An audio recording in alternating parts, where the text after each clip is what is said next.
It's on. But is it like Donkey Kong? It's time for another 7 hours. No. The review isn't going 7 hours. Just the show. I bloody hope not. That's right. It's the biggest show of the year, WrestleMania. It's just WrestleMania. There's no Roman numerals or No. numbers anymore. Oh, so we're not acknowledging that it's WrestleMania 34 already.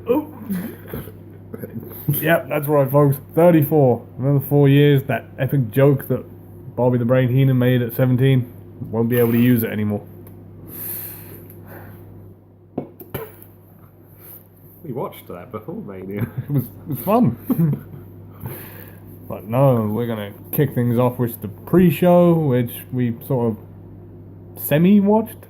It was there in the background. Yeah. Let's go with that. And we start with the Andre the Giant Battle Royal. No surprise entrance this year. No. Which was slightly annoying. And there was a couple of people, they were just there. They didn't really do anything. Like, Mr. Mayor, Kane. Oh, God. Yes. I mean, there was no Big Show, no... No, which was really surprising, considering Big Show signed a new contract, and he thought, screw it, it's a Mania appearance, you might as well chuck him in the picture. And they took Elias out of it, because he was announced for it, but when we started watching it, we were like, where is he? Yeah. So... And there was no explanation for it at all. No?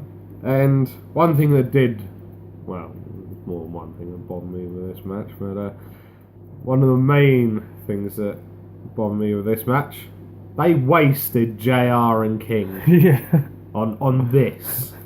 They had JR and King, and this was the match they culminated on.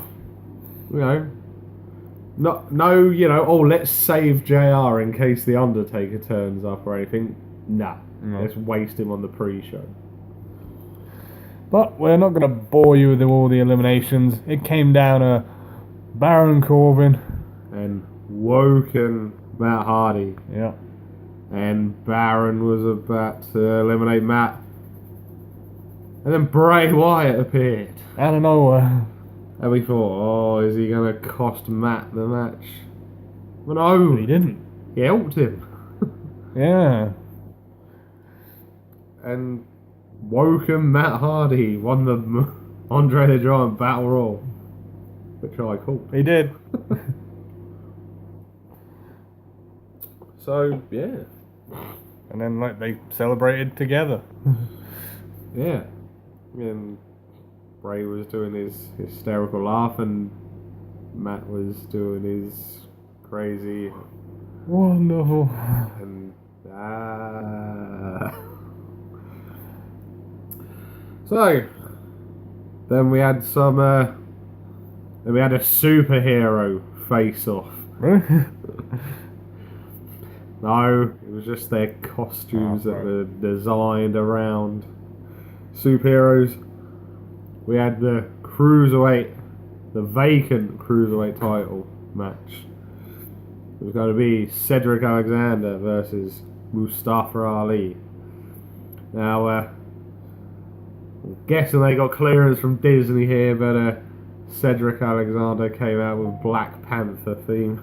Oh my god. Suit, and then I later found out Mustafa Ali's attire was inspired by Sub-Zero. Yeah, that's what I thought it was. Yeah, there were a few random ones chucked out there. Because he had that weird glow in the dark face mask. Yeah. Trying to rip off Naomi. And a strange effect coming from his hand. Yeah, I think that's what threw people off, because it was sort of like, what is he trying to do, like the Iron Man beam shot thing, or what is it? But no, yeah, to be honest, I wasn't overly interested in this match. No, I wasn't paying a lot of attention to it, simply because, well, I knew how it was going to end. Come on, man, we all know the real reason. We weren't interested Because Drew Gulak wasn't in it. Yeah, that's it. This match needed Drew Gulak. Yeah. Trying to give us a better 205 Live. I mean, I like the tease they did when they hit each other's finishers and they both managed to get to the bottom rope. But you were just like, right, as soon as he gets in with the lumbar check, that's it. It's done.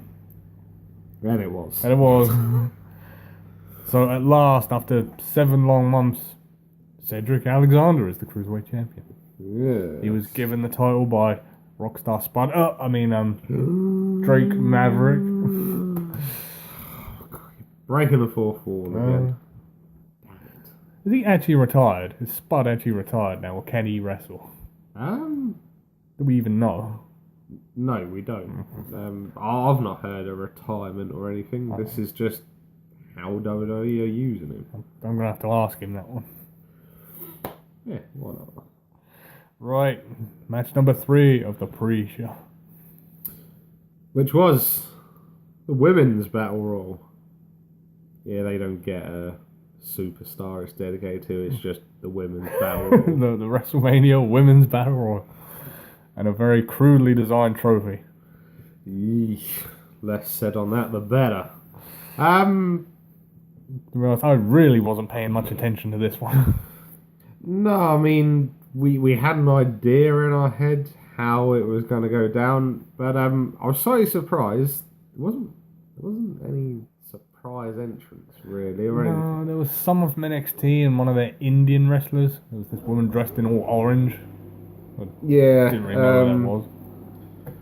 Yeah, and conveniently afterwards, they made the whole point that all the women from NXT that were in it were all representing different countries outside of America. Ah, right, gotcha. Because obviously you had Kairi Sane, Japanese, and then, sorry, I can't remember her name, but you had the Brazilian female wrestler as well. And then you had Peyton Royce, who's obviously Australian. And then you had the Indian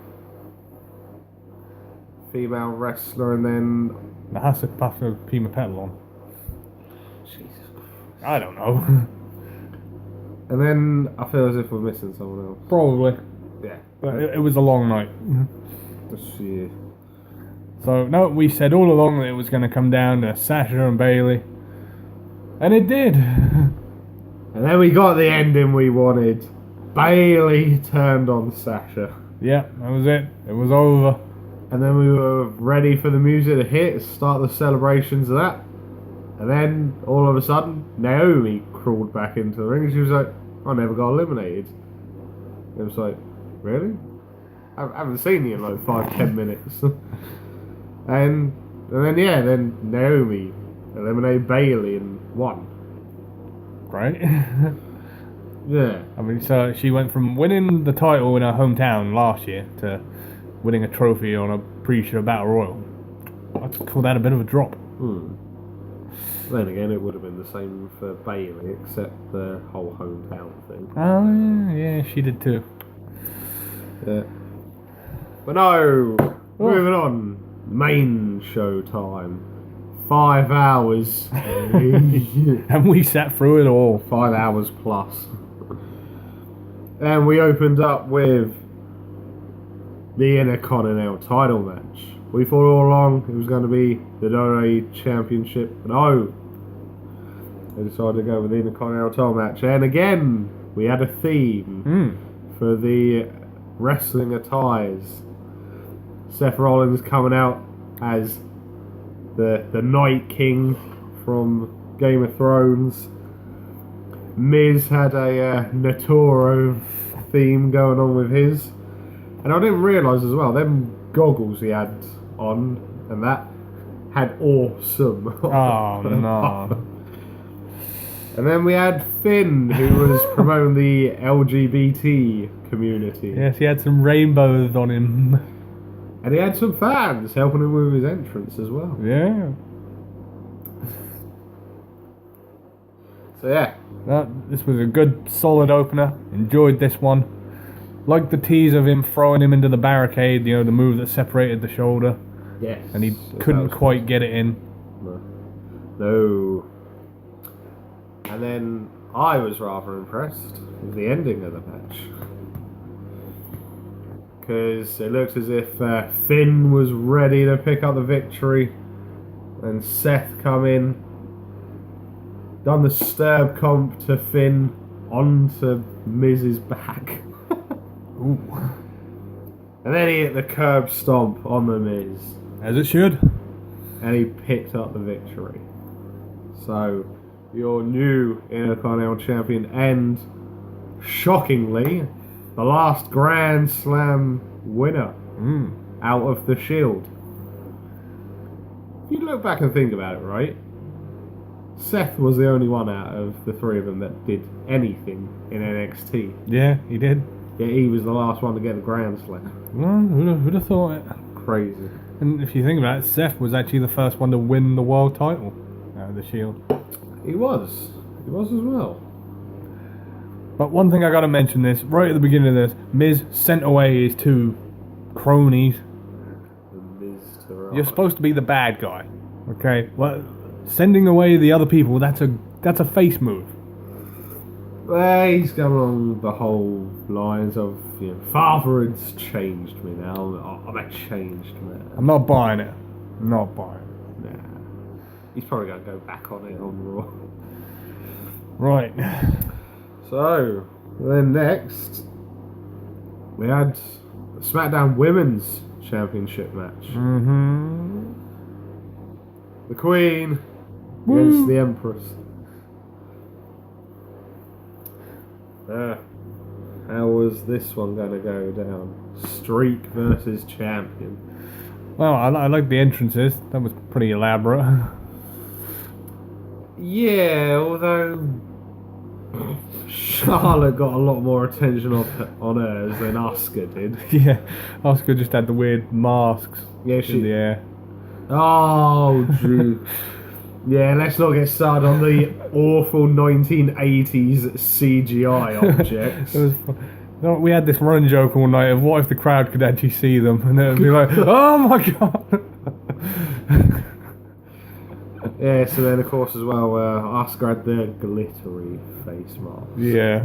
But then Charlotte, she had the whole... Charlotte had everything. Well, yeah, I mean, she pretty much had Triple H's theme from... Was it last year or the year before? Something like WrestleMania? Yeah, no. It was the year before, because he had the biker one last year, didn't he? With the police escort.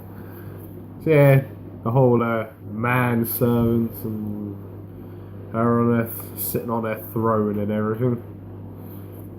But overall, I did quite enjoy this match. Yeah. This was a very solid match. You wouldn't say any superstar really got the upper hand. It was very even.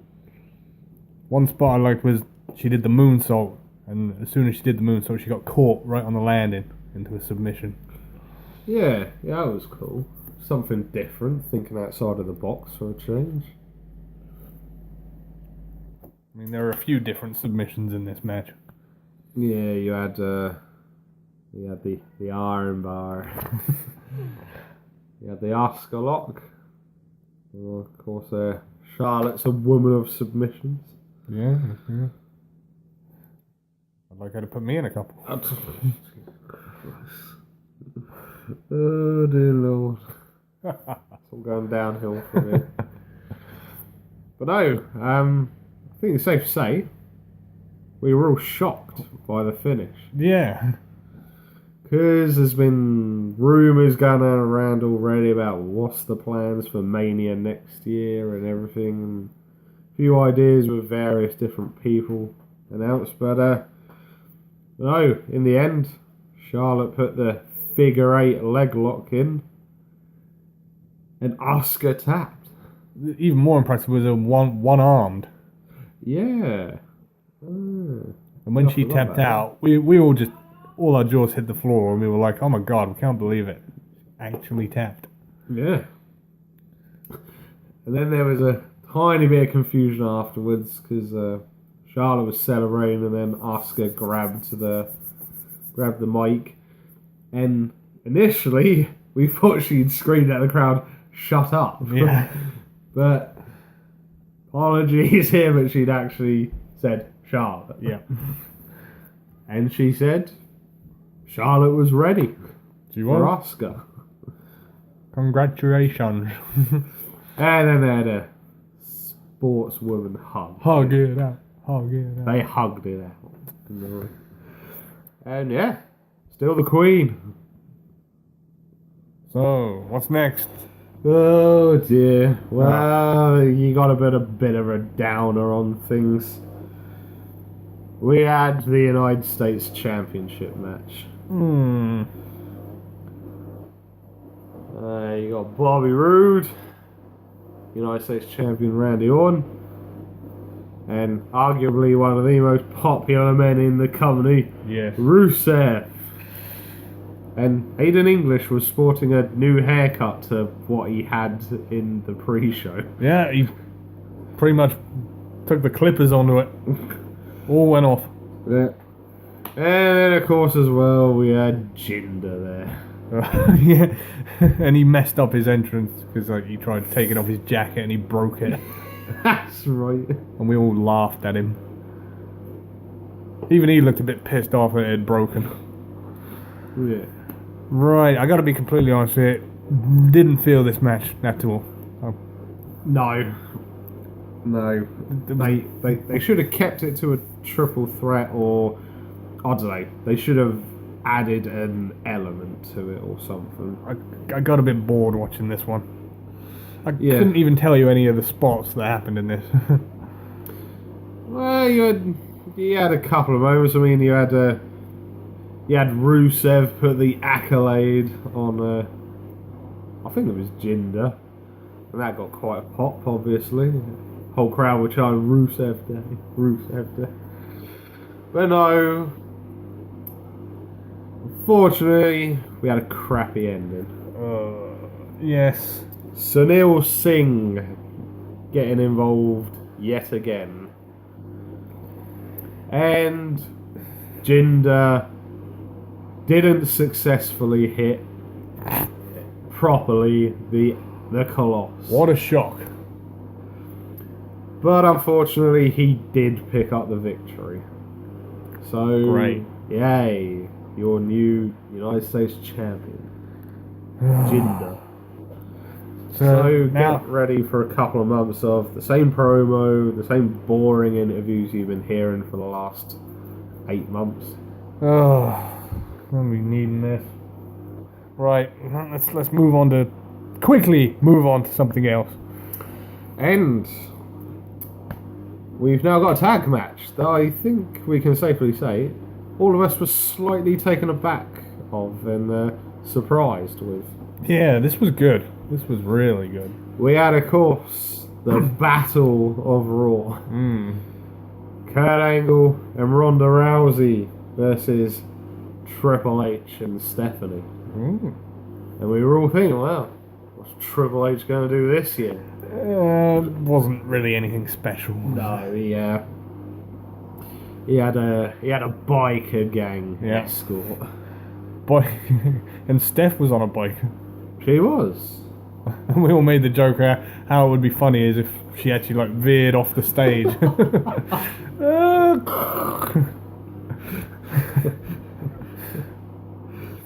So and then Kurt Angle and Ronda just had their normal entrances. They had just normal entrances.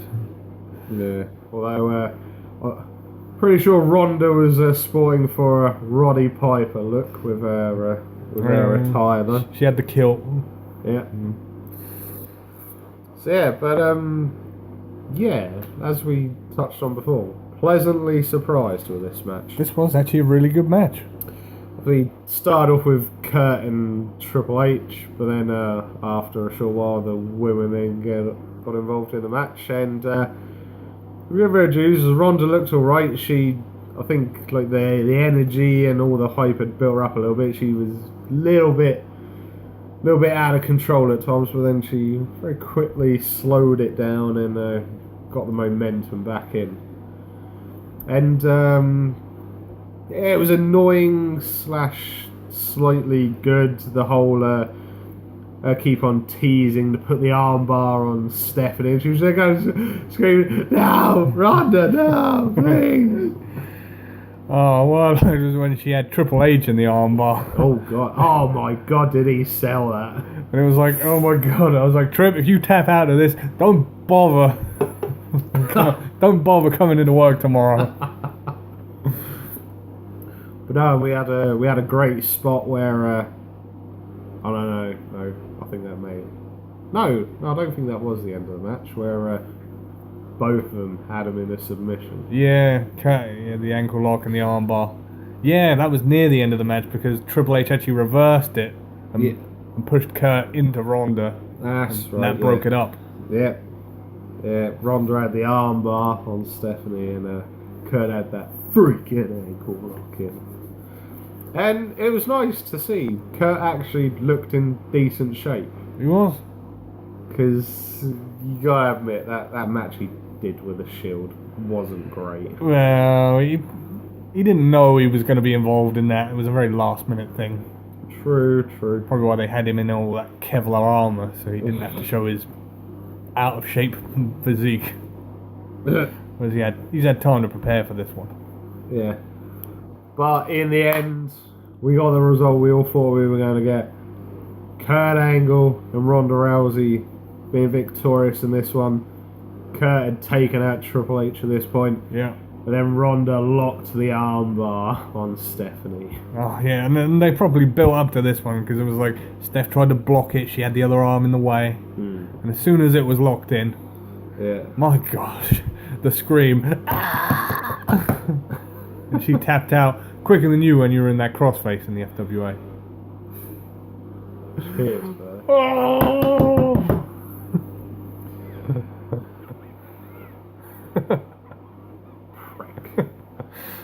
Oh god. You got an easy night. I bloody didn't. Really? We're not going down this. No. Right. Oh, okay. Well, we're only briefly going to touch on this one because... To be perfectly honest. 5 minutes. It got 5 minutes.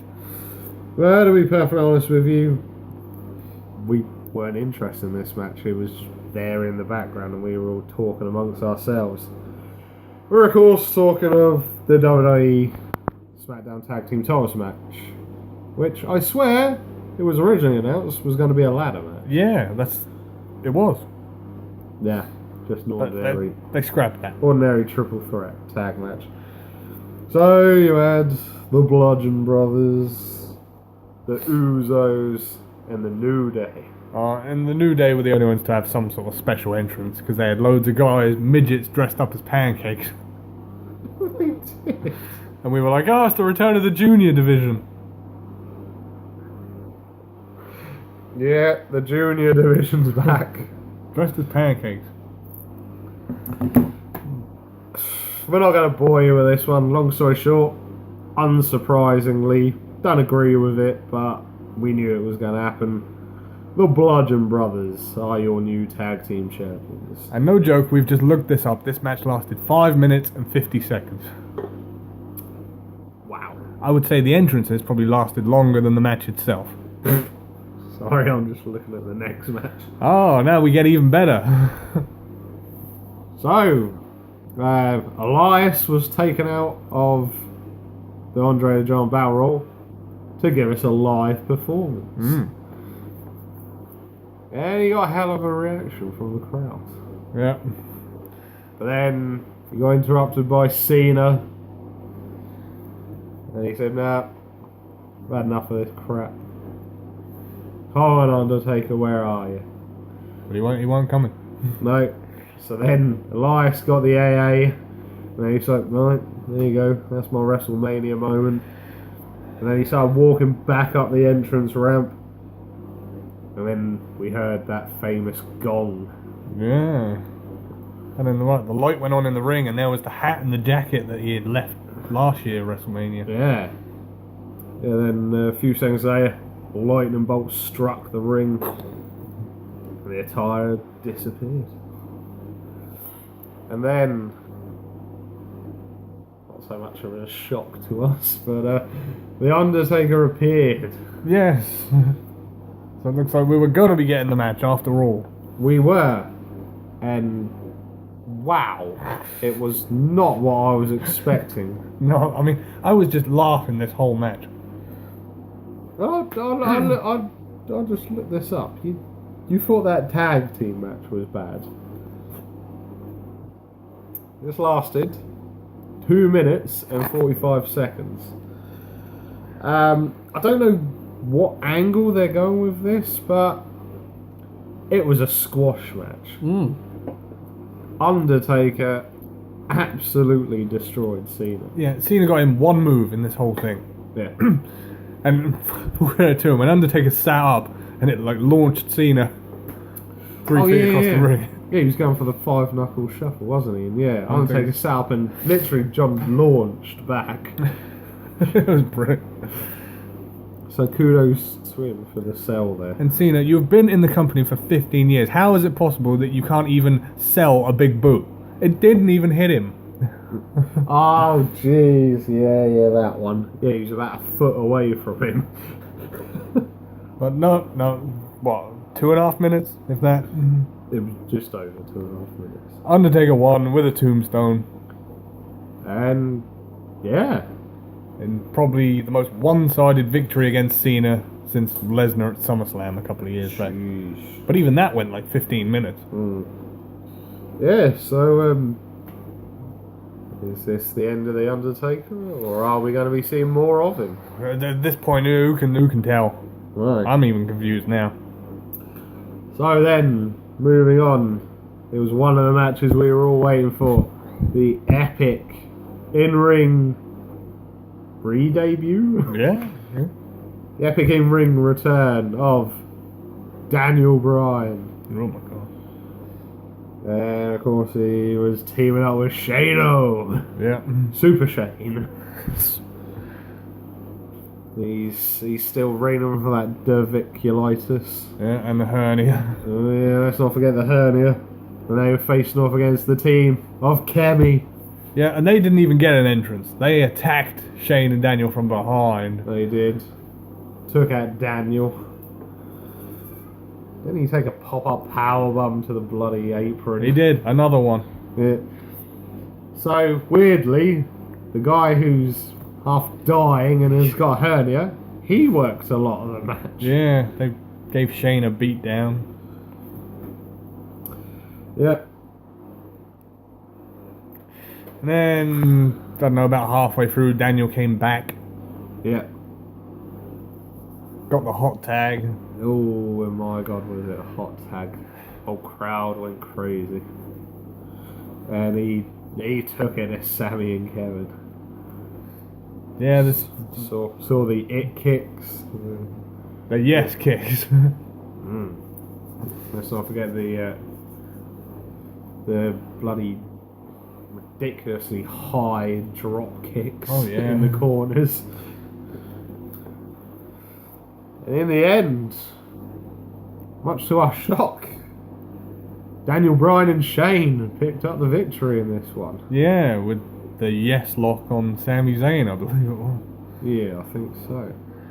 Now, I have one problem with this match, just one. That's it. As much as they like to brag about, yeah, this is Daniel Bryan's big return, let's just look at this logically here. Sami and Kevin, two full-time in-ring competitors, could not beat Daniel Bryan, who hasn't wrestled in 3 years, and a half-dead Shane McMahon.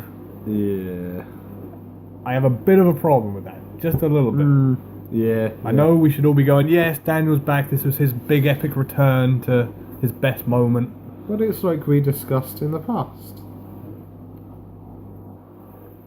They didn't need the victory, and Shane could have taken the pinfall. Yeah.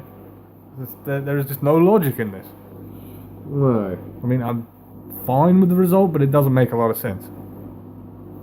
No. Okay, what have we got next? We're going over to the red side. And we've got the Raw Women's Championship match. You've got Nia Jax versus Alexa Bliss with Mickie James. Although, admittedly, she didn't last very long. No. Because Nia came out, beat up Mickey James, and she got sent to the back injured. Ooh. Well, this match went exactly how I thought it would.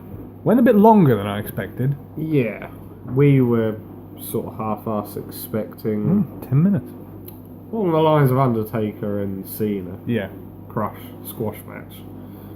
But no, I like this match. It was good storytelling, and well, I really don't like how they play at times, like they have done in the past with Alexa. You're old, you're fat, you're ugly. Ugh.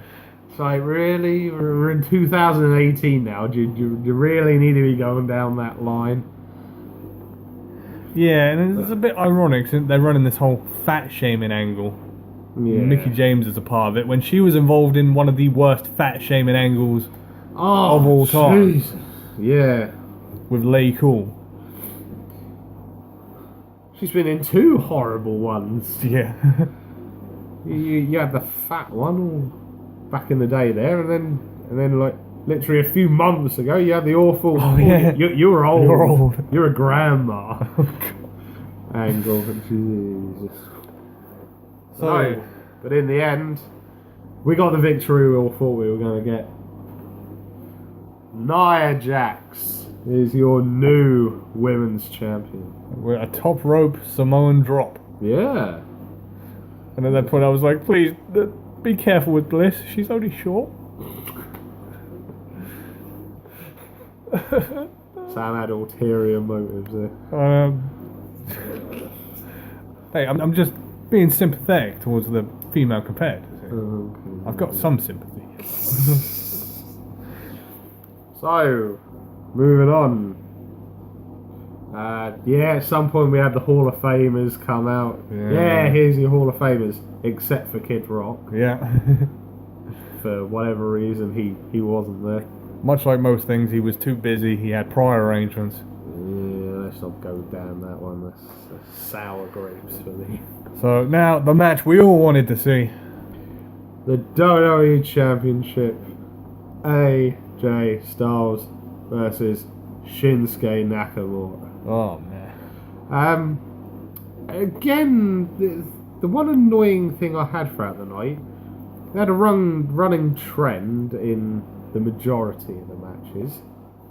One wrestler got a ridiculously over-the-top entrance, and the other one just had a normal, there you go, just go out there and do your entrance. Yeah. So, of course, AJ got his normal entrance. Then Shinsuke got the big, elaborate entrance. He had a few violin plays there as well, and he had Alice Cooper's guitarist play his theme song as well, because she was there for no apparent reason whatsoever at TakeOver the night before. So there you go, there's the link, people. They were doing it because she was going to be involved in an entrance at Mania. And, whew, this match, boy. Ooh, let's see. I got to put a side downer on it. It wasn't Gargano Ciampa, but it was still pretty damn impressive. Went on for a good 20 minutes. This was, a very technical match. I mean, I say, as much as I enjoyed it, I think they probably could have done a bit better. It's like, I think they were saving stuff back for another match. That's the feeling I got. Maybe we're going to get a rematch at Backlash. I would assume so. Yeah. 'Cause, I mean, at no point did I think I knew who was going to win this match. Because it went a couple of different ways. Yeah. They didn't really go outside the ring a lot. A lot of it was in ring. Yeah, which is good. Yeah, it's good when they stick it to just inside the ring. 'Cause too often it's way too easy just to go outside of the ring and it will just go a bit crazy and hectic. No, but in the end, AJ Styles ended up picking the victory Yeah. up in this one.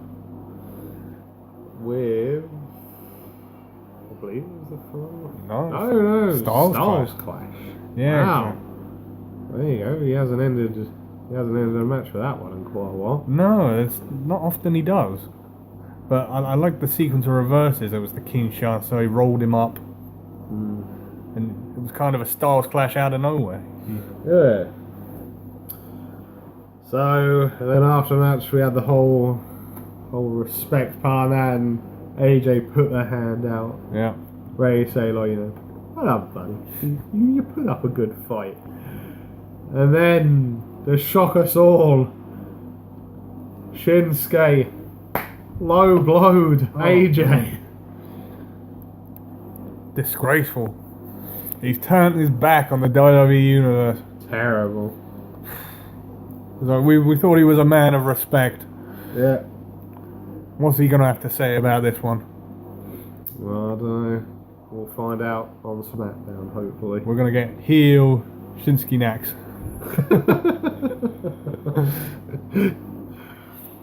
So, with only 2 matches left, you know where we're going next. Yeah. It's time for the Raw Tag Team Championship match. Go on, get out of your system. I know you want to. Coming out on a New Orleans float, partying all the time. Your favorite tag team, The Bar. Partying with all the New Orleans people. Yeah. And then this was quickly ended by Braun. He destroyed the float, Oh, man. pushed it off the ramp. And then we saw it, right, who's going to be your tag team partner? Yeah, I was looking forward to this. I mean, we had so many names mentioned. Yeah, we discussed them on the preview and prediction show. And it was a nice original idea, but I think honestly I would have preferred the alternative. Braun then turned around and said, "Oh, my tag team partner's in the crowd." It's one of you. Yeah. It was like, right, okay, is there secretly wrestlers hidden in the... And there was a few, but they weren't dressed to wrestle. Saw Trent Seven. Yeah. And No Way Jose. And Yeah. a few others. But no, in the end, Braun found his tag team partner. A 10-year-old called Nicholas. Yeah, originally we thought it was a little girl. Yeah, he had the long hair and everything and that, and we was just like, oh okay, sorry. And there was a bit of a running joke. We were like, what if this kid gets in the ring and just gets bro kicked? Oh, God. And he did actually get in the ring once. He did tag in. Yeah, and I think it was Sheamus that was in the ring, and he just looked at me and was like, what the fuck is going on here? And immediately you were like, oh my god, this kid is just bricking it. Yeah. And he just tagged out. Yep. But in the end, Braun and Nicholas are your new Raw Tag Team Champions. The youngest tag champion in history. Yeah. So it's crazy. It's like, well, I can't see it lasting long. No. I think probably tomorrow night they'll get him to choose a real partner. But Yeah. well, we'll see. So yeah. Okay. That was the fun. Yeah. Now for the pain. Hey, Jesus. Well, so we have the WWE Universal title match. Brock Lesnar versus Roman. Now, I need you to think about this, people. This match is 4 years in the making. This match has been going ever since Brock broke the streak at WrestleMania 30. Yep. We've just got to go out and say it. This match massively disappointed. Oh my god, I can't. Where to even begin? Well, to start off with, this is nothing particularly on Brock, but I don't know if it's the management telling him to do this, but I'm starting to get a bit bored of the German suplex F5 combo. You know, Brock was in the company before he went to UFC. Brock can wrestle. He can do a lot more. And do a lot more moves than this. You look up his Iron Man match with Kurt Angle from 2003 and watch how much he does in that match. So much variety. Yeah. To put it politely to you people, they booked this match exactly how they booked WrestleMania 31. Pretty much. But we didn't have Seth to come out and save us. But then about halfway through the match, things just started getting ridiculous. Yeah. I mean, you know, when you play a SmackDown game and you have your finishers set to 5, well, it turned into how many finishers can we do in one match? Yeah, I mean, we had Christ knows how many spears and Superman punches, and then we had about 4 F5s, including one through the announcer table. It was like, what the hell was going on? Yeah. And then things got turned up even a notch more. Roman got busted open. Oh yeah, he took the gloves off, same as he did to Orton a couple of years ago, and I think he got him with an elbow. I think it was just his fists this time round. And he got busted open after 3 punches. It was like, and there was blood everywhere at this point. It was absolutely oozing out. I was like, okay, this is where he's going to have his Superman moment. He's going to win with the Crimson Mask. He did a spear. Yeah. And surprisingly, Brock kicked out. Yeah, I mean, it was just brutal because you had bloomin' Roman's face was completely covered in blood. It was going everywhere. It was all over the ring. And then they decide, let's give him his Superman moment. And it's like, really? And then, like you say, it's Superman punch, and then the spear, and then you're just like, Jesus Christ, how much longer is this going to go on for? Yeah, at this point, we were coming close to watching it for like 7 hours. So we were just like, just end, please. Yeah. Pretty much. And then what was it, the 6th or the 7th F5? There was a few. And we got to tell you, people, that the last year they have built up the F5 to put someone down in like 1. Yeah. Everyone's gone down in 1 F5. Yeah, Braun, Samoa Joe. And it took what, 6, 7? I think the final count was 7. Oh man!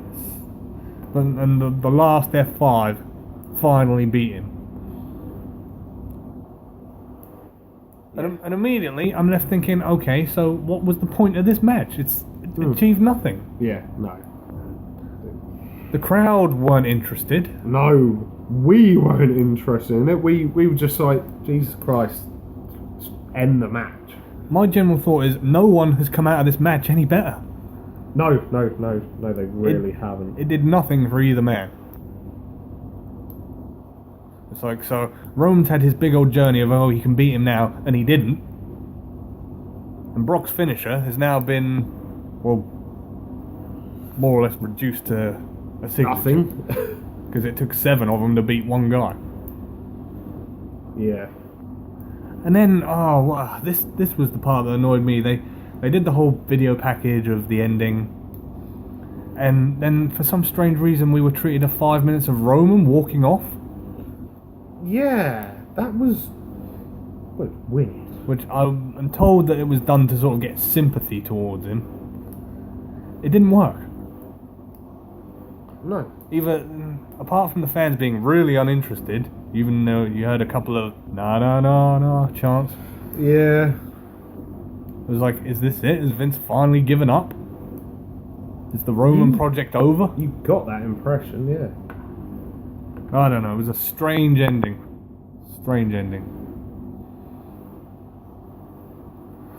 But yeah, that's... Yeah, that was WrestleMania. I don't think you can say any more than that. Nope. That's about all we're gonna do. Yeah. So, you know the deal, people. From your hosts, the Master of the Brain Damage, Martin? and the one and only Sam H. We'll see you again for the next one. If you've survived 45 minutes of this. Jeez. Peace out. Big time.